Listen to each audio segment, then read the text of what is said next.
হরে Krishna everyone, শান্তি servant of কৃষ্ণের আরেকটি নতুন ব্লগে আপনাদের সকলকে স্বাগত জানাই। আজকে আপনাদের সাথে শেয়ার করতে চলেছি আমাদের একটা ডেইলি ব্লগের ভিডিও। নর্মালি এই ধরনের ভিডিও কোনোদিন আমি দিইনি, তো আশা করছি আপনাদের ভালো লাগবে, তাই স্কিপ না করে দেখতে থাকুন। প্রথমে একদম সন্ধ্যের মুখ করে আমরা চলে গিয়েছিলাম মিন্টো পার্ক, এবং তারপর সবাই মিলে ফিরে যাব শপিং করতে। কিছু গ্রসারি শপিং এবং কিছু পুজোর এবং ভগবানের কিছু সামগ্রী নেওয়ার আছে, সেইগুলো কিনতেই যাব। তো আমাদের বাড়ি থেকে মিন্টো পার্ক যেতে মোটামুটি 30 থেকে 40 মিনিটের মতো সময় লাগে। তো আমরা গাড়িতে গিয়েছিলাম, মা, বাবা, আমি আর আমাদের প্রভু। পৌঁছে গিয়েছিলাম মিন্টো পার্ক মন্দিরে, আর গিয়ে বেশ কিছু আমাদের চেনাশোনা ভক্তদের সাথে দেখা হয়ে গিয়েছিল, তাদের সাথে একটু কথা বলছিলাম। আর আমরা যেদিন মিন্টো পার্ক গিয়েছিলাম সেদিন ছিল 15ই আগস্ট, মানে জন্মাষ্টমীর আগের দিন। তো সেদিনকে মন্দিরে গিয়ে এত ভালো লাগছিল, কারণ সেদিনকে মন্দিরে সন্ধ্যাবেলায় ভগবানের অধিবাস শুরু হয়েছিল। আর অন্যান্য দিনের থেকে মিন্টো পার্কের মন্দিরে কিন্তু সেদিনকে প্রচণ্ড ভিড় ছিল, সমস্ত ভক্তরা এসেছিল। আর তারপর সর্বোপরি ভগবানের দর্শন, এত সুন্দর সেদিনকে ভগবানের শৃঙ্গার হয়েছিল। আপনারাও ভগবানকে দর্শন করুন এবং ভগবানের কৃপা লাভ করুন। তারপর চলে এসেছিলাম এদিকে মাতাজিরা কিভাবে মালা তৈরি করছে সেটা দেখার জন্য। পরের দিন যেহেতু অভিষেক ছিল, পুজো ছিল, সমস্ত কিছু, আর এত সুন্দর করে মাতাজিরা মালা তৈরি করছেন। বিভিন্ন ধরনের ফুলের পাপড়িকে সুন্দর করে মুড়ে, বিভিন্ন পাতা দিয়ে, গোলাপ ফুল, হলুদ ফুল, বিভিন্ন কালারিং ফুল দিয়ে এত সুন্দর মালাগুলো তৈরি করছিলেন, যেগুলো দেখতে ভীষণ ভালো লাগছিল। তারপরে এসে প্রভুপাদকে দর্শন এবং নমস্কার করে চলে এসেছি ভজন কীর্তন শ্রবণ করতে। সেদিনকে যেহেতু অধিবাস চলছিল, এত সুন্দর ভক্তদের সেদিনকে ভিড় হয়েছিল, এত সুন্দর ভজন হচ্ছিল যে মনটা ভীষণ ভালো লাগছিল। আমরা তো অনেকেই অনেকটা সময় বিভিন্ন কাজেতে নষ্টই করে ফেলি বলতে পারা যায়, ফোন, কম্পিউটার, সমস্ত কিছু নিয়ে। তো সেই সময়টা যদি ভগবানের নিত্য সেবায়, ভজন কীর্তনের মধ্যে কাটাই, দেখবেন অনেক ভালো লাগবে।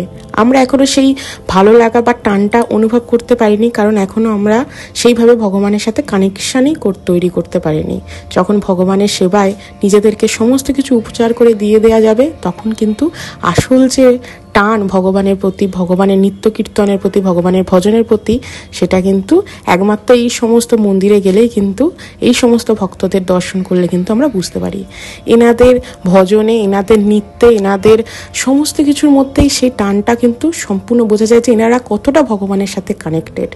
তো সেদিনকে শুধু ভক্তরাই নৃত্য করছিল না, সেখানে উপস্থিত যত ভক্ত এবং সাধারণ মানুষ গিয়েছিল, সবাই এতটাই আনন্দ পেয়েছিল যে আপনাদেরকে হয়তো আমি ভিডিওতে সেইভাবে বলে উঠতে পারছি না, কিন্তু সত্যি ভীষণ আনন্দ হয়েছিল। সবাই নৃত্য কীর্তন করছিলেন, সবাই দুহাত তুলে হরে কৃষ্ণ হরিনাম করছিলেন, সেটা দেখতে যে এত ভালো লাগছিল। তাই আমাদের সবসময় উচিত প্রত্যেকটা মানুষের নিজেকে ভগবানের সেবায় সবসময় নিযুক্ত করে রাখতে। তাহলে কিন্তু দেখবেন আমরা কিন্তু অনেকটাই ভগবানের প্রতি যে টান, সেটা কিন্তু আরো বেশি বেশি করে অনুভব করতে পারবো। ভজন কীর্তন চলছিল, অধিবাস চলছিল ভগবানের সুন্দর করে। আর একটা জিনিস বলি, কালকে হচ্ছে রাধা অষ্টমী, তাই যারা রাধা অষ্টমী করবেন তার সেই নিয়মটা বলে দিই। কালকে দুপুর 12টা পর্যন্ত নির্জল উপবাস, এবং তারপর দুপুর 12টার পর রাধারানীর উদ্দেশ্যে, রাধারানীর যেহেতু জন্মদিন, ভগবানকে ভোগ নিবেদন করে তারপরে কিন্তু আপনারা অন্ন প্রসাদ পেতে পারেন। তো রাধারানীর ফেভারিট হচ্ছে কচু, তাই আপনারা চাইলে কচু রন্ধন করে দিতে পারেন। যে কোনো কচু, খাট কচু থেকে শোলা কচু, বিভিন্ন ধরনের কচু আপনারা রন্ধন করে দিতে পারেন। এছাড়াও রাধা বল্লভী, যেহেতু রাধারানীর ফেভারিট, সেটা বানিয়ে দিতে পারেন। কেক বানাতে পারেন রাধারানীর জন্য পরমান্ন। আপনাদের যেরকম যাদের যে সামর্থ্য, সেই অনুযায়ী কিন্তু রন্ধন করে ভগবানকে ভোগ নিবেদন করে দুপুর 12টার পর উপোস ভঙ্গ করে কিন্তু আপনারা প্রসাদ পেতে পারেন।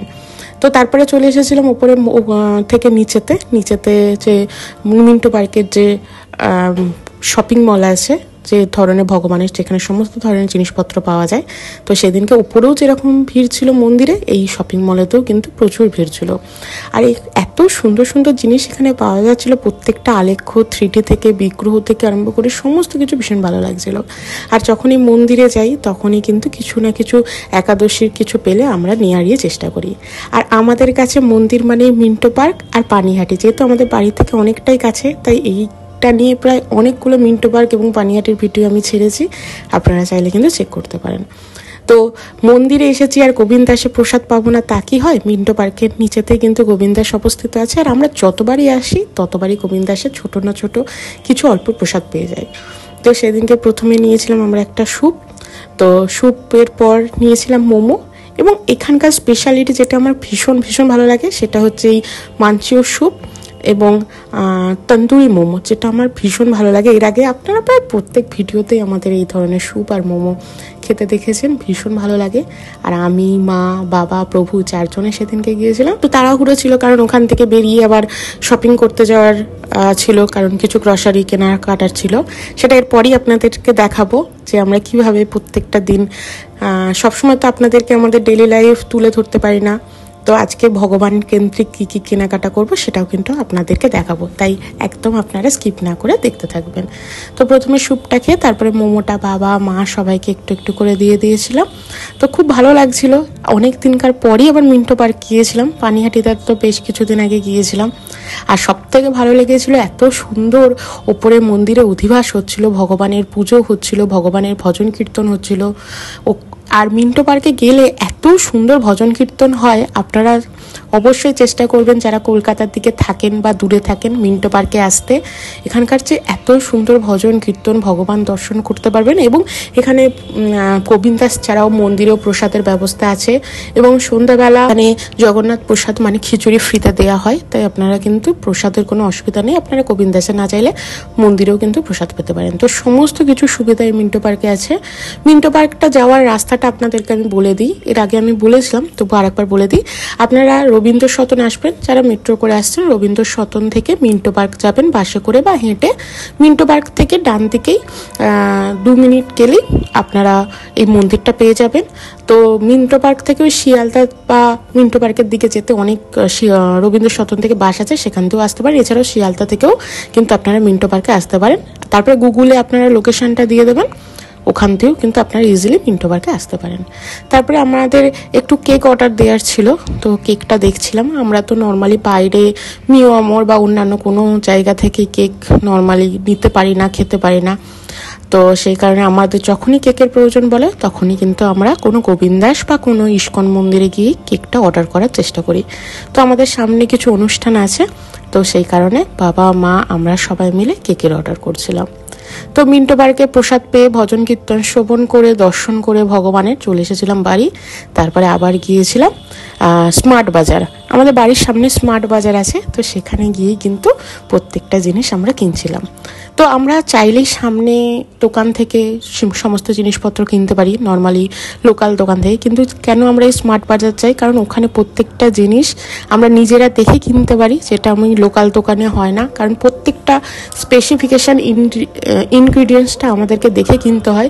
করে ধরুন সস বা বিভিন্ন কুকিজ যাতে ডিম বা রসুন, পেঁয়াজ এই ধরনের কোনো জিনিসপত্র না থাকে, তাই আমি যখনই কিনি তখনই কিন্তু প্রত্যেকটা ইনগ্রিডিয়েন্টস দেখে দেখেই কিনি। যখনও কুকিজ বা বিস্কুট, সাধারণত আমাদের একটু বিস্কুট লাগে, তো আমরা ওটস বিস্কুটটাই প্রেফার করি, কিন্তু তবুও একটু দেখে দেখে কিন্তু প্রত্যেকটা জিনিস আমরা কিনতে পারি। আর সেই কারণেই একটু বাড়ি থেকে দূরে গিয়ে ছুটে স্মার্ট বাজারে গিয়ে কিন্তু কেনাকাটাটা আমাদের করতে হয়। কারণ আমরা যারা ভক্তি জীবনে আসি তাদেরকে কিন্তু খুব সাবধানতা অবলম্বন করে প্রত্যেকটা জিনিস কেনা, মানে বিশেষ করে গ্রসারির প্রত্যেকটা জিনিস কেনা উচিত। আর মুসুর ডালও কিন্তু আমাদের খাওয়া যায় না, তাই অনেক সময় আমি দেখেছি মুগ ডাল কিনলে তার সাথে মুসুর ডাল একটা দুটো চলে আসে। এবার সব সময় তো আমরা বেছে ডালে রান্না করতে পারি না, তো সেই কারণে আমরা চেষ্টা করি কিছু কিছু জিনিস প্যাকেট আইটেম নেওয়া আর কিছু কিছু জিনিস ওখান থেকে নিয়ে আসা। আর এখানে গেলে আরেকটা জিনিস ভীষণ ভালো মানে পাওয়া যায়, আমি আমার যে কোয়ান্টিটি অনুযায়ী নেবো 25 গ্রাম 50 গ্রাম, সেই জিনিসগুলো কিন্তু আমরা এখানে দেখে থেকে খুব সুন্দর করে নিতে পারি। আর এই স্মার্ট বাজারে একটা হিউজ অপশান থাকে ডিসকাউন্টের, সেটার জন্য আরও স্মার্ট বাজার যাওয়া। তো সব মিলিয়ে একটু ভগবানের জন্য বিভিন্ন ধরনের জিনিসপত্রগুলো আমরা সব কিছু পেয়ে যাই। তারপরে আমাদের বাড়ির সামনের দোকানে সবসময় চিলি ফ্লেক্স, অরিগানো, মানে যেগুলো সেগুলো অনেক সময় পাই না, কিন্তু এই শপিং মলে গেলে কিন্তু সবগুলো পাওয়া যায়। আর যেগুলো আমরা গোটা মশলা কিনি সেগুলো অতটা দেখে কিনতে হয় না, সেগুলো মোটামুটি নিয়ে যাই। কিন্তু যখন গুঁড়ো মশলা কিনি, বিশেষ করে গরম মশলা গুঁড়ো বা হলুদ গুঁড়ো, লঙ্কা গুঁড়ো, এই জিনিসপত্রগুলো একটু দেখে কিনলেই ভালো হয়। তো আমি এখানে এক এক করে সমস্ত ধরনের মশলাগুলো তুলে নিয়েছিলাম। তারপরে গোটা গরম মশলা, তেজপাতা, শুকনো লঙ্কা, গোটা জিরে, 5 ফোড়ন, যা যা দৈনন্দিন জীবনে লাগে, সর্ষে থেকে আরম্ভ করে সমস্ত কিছু একবারে নিয়ে চলে আসি একটা মাসের জন্য। সবসময় সববার যাওয়া সম্ভব হয় না, ভগবানের অনেক বাড়িতে সেবা থাকে, ছোটোখাটো তো সংসারে অনেক কাজ থাকেই। আপনারা যারা গৃহস্থ হয়ে ভগবানের সেবা করেন, ভক্তি পথে আছেন তারা তো জানেন বাড়িতে কত ধরনের কাজ থাকে, তারপরে তো অফিস, প্রভুর অফিস, গোপালের সেবা সমস্ত কিছু থাকে, তাই সময় বার করে সব জায়গায় যাওয়া হয়ে ওঠে না। তাই চেষ্টা করি প্রত্যেক মাসের একটা দিন করে যাওয়ার এবং যা যা লাগবে একটা লিস্ট বানিয়ে গিয়ে সেইগুলো তুলে নিয়ে আসার। তো এই ধরনের ভিডিও তো কোনোদিন আপনাদের সাথে শেয়ার করিনি, তাই ভাবলাম যে আমরা কিভাবে কেনাকাটা করি সেটা একটা আপনাদের কাছে তুলে ধরি। আর আমি সত্যি প্রত্যেকটা জিনিসের অনেকটা দেখে শুনে ইনগ্রিডিয়েন্টস দেখে তারপরে নিই। আর এখন বেশ কিছুদিন ধরে আমরা একটু চিনি খাওয়াটা কমিয়েছি, তাই মিচড়ি টিচড়ি যা যা লাগে নিয়ে নিয়েছি। আর এই যে দেখুন মুগ ডাল, আমরা কিন্তু এখান দিয়ে মুগ ডালটা প্যাকেট নিই, তারপরে ছোলা, মটর কড়াই, কাবলি ছোলা যা যা লাগে সেই সমস্ত জিনিসপত্রগুলো নিয়ে নিই। চিনি, তারপরে এখানে গেলে বেশ এখানকার আমার যে বাসমতি চাল, বিরিয়ানির যে চাল, সেটা কিন্তু এখানে ভীষণ ভালো লাগে। আর গোবিন্দভোগের চালটাও ভীষণ ভালো কোয়ালিটির পাওয়া যায়, তাই আমি যখনই যাই চেষ্টা করি 1 কিলো গোবিন্দভোগের চাল, 1 কিলো বাসমতি চাল, এই ধরনের জিনিসপত্রগুলো নিয়ে যাওয়ার। আর সেদিনকে দেখছিলাম একটু সর্ষের তেল, সাদা তেল, আমরা ফরচুনের সানফ্লাওয়ার অয়েলটা নিই, যেহেতু একাদশী করতে হয়। আমি আর অন্য কোনো সাদা তেল নিই না, একদম সানফ্লাওয়ার অয়েলটা কিনে রাখি। সেটাই যখন লুচি, পরোটা বা সাদা তেলের যে রান্নাগুলো হয় সেগুলো সানফ্লাওয়ার অয়েল দিয়েই করি। আর ফরচুনের সর্ষের তেলটা ইউজ করি। এই দুটো আমার মনে হয় যে ভালো। একটু দামের এদিক ওদিক হয়, কিন্তু দেখেছি যে কোয়ান্টিটিটা থাকে, কোনোটাতে 870 গ্রাম থাকে, কোনোটাতে 910 গ্রাম থাকে। তো ফরচুনেরটার 10-15 টাকা বেশি থাকলেও দেখেছি ওয়েটে কিন্তু একটু বেশি থাকে। বোতলে ঢাললেও কিন্তু বুঝতে পারা যায়, শুধু প্যাকেটে নয়, বোতলে ঢাললেও বুঝতে পারা যায় যে ফরচুনের তেলে কিন্তু একটু ভালো বেশি থাকে। তারপর প্রভু বলছিল একটু ব্রাউন রাইস নেওয়ার জন্য, তো আর নিলাম না এবারে ব্রাউন রাইসটা, কারণ ব্রাউন রাইস রান্না করতে অনেক সময় লাগে। তারপরে একটু ময়দা, আটা, এই ধরনের জিনিসপত্রগুলো যা যা মোটামুটি সংসারে লাগে সেই সমস্ত জিনিসপত্রগুলো নিচ্ছিলাম। আর এই স্মার্ট বাজারে যেতে এত ভালো লাগে, এখানে এত ধরনের জিনিস পাওয়া যায়। আর যেহেতু জন্মাষ্টমীর আগে গিয়েছিলাম, তাই ভাবলাম গোপালের জন্য একটু নতুন থালা বাসন দেখা যাক। প্রত্যেক বছরই চেষ্টা করি গোপালকে কিছু না কিছু, জন্মদিনে, রাধারানীর জন্মদিনে কিছু না কিছু দেওয়ার। সবসময় তো সোনা রূপো হয়ে ওঠে না আমাদের মতন সাধারণ মধ্যবিত্তের বাড়িতে, তাই চেষ্টা করি একটা নতুন থালা, একটা বাটি, একটা গ্লাস কিনে দেওয়ার। আসলে ছোটোবেলা থেকে দেখেছি যখন আমাদের জন্মদিন হতো, আমার প্রভুর ক্ষেত্রে ওনার মা এবং আমার মায়েরা দেখতাম যে আমাদের জন্মদিনে নতুন থালা, বাটি, গ্লাস অন্তত একটা করে হলেও প্রত্যেক জন্মদিনে কিনে আনতো। তো সেই থেকেই আমাদের শেখা, মানে আমার শাশুড়ি মায়ের কাছ থেকেও শেখা এবং আমার মায়ের কাছ থেকেও শেখা। তাই সোনার উপো না দিতে পারলেও ভগবানকে চেষ্টা করি প্রত্যেক বছর একটা নতুন থালা, বাটি এবং গ্লাস কিনে নেওয়ার। আর যা যা লাগে সংসারের, একটা নিম অয়েল, একটা হারপিক আর একটা লাইজল, একদমই সাধারণ জিনিসপত্র দিয়েই কেনাকাটা করি। আর সামনেই চলে আসছে পুজো, তাই একটু নিজের জন্য কিছু জিনিসপত্র দেখছিলাম। তবে একটা কথা আপনাদেরকে বলি, যখন আপনারা নিজের কোনো জামা কাপড় কিনবেন বা কোনো কসমেটিক্স কিনবেন বা কোনো জুয়েলারি কিনবেন, ভগবানের চরণে একবার ঠেকিয়ে প্রসাদী করে আপনারা নিজেরা ইউজ করার চেষ্টা করবেন। যখনই মনে পড়ে আমার তখনই কিন্তু ভগবানকে আমরা নিবেদন করে প্রত্যেকটা জিনিস গ্রহণ করার চেষ্টা করি। একটা ধরুন শাড়ি কিনলাম ভালো, তো রাধারানীর চরণে একবার যদি ঠেকিয়ে নিই তাহলে জিনিসটা প্রসাদী হয়ে গেল। তো ভগবানের সমস্ত কিছু, তাই ভগবানকে অর্পণ করে যদি আমরা সমস্ত কিছু গ্রহণ করতে পারি সেটা কিন্তু ভীষণ ভালো, ভগবানের কৃপা লাভ হয়।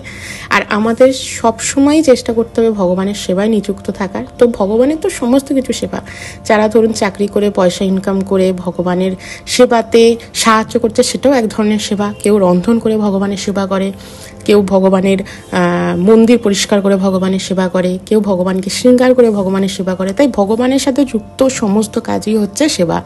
তাই আপনারা চেষ্টা করবেন, আপনারা যারা ধরুন ভক্তিপথে এখনও আসার চেষ্টা করছেন, তারা হয়তো কিছু প্রণামী দিয়ে মন্দিরে ভগবানের সেবায় হয়তো অনেকটা বেশি সাহায্য করলেন।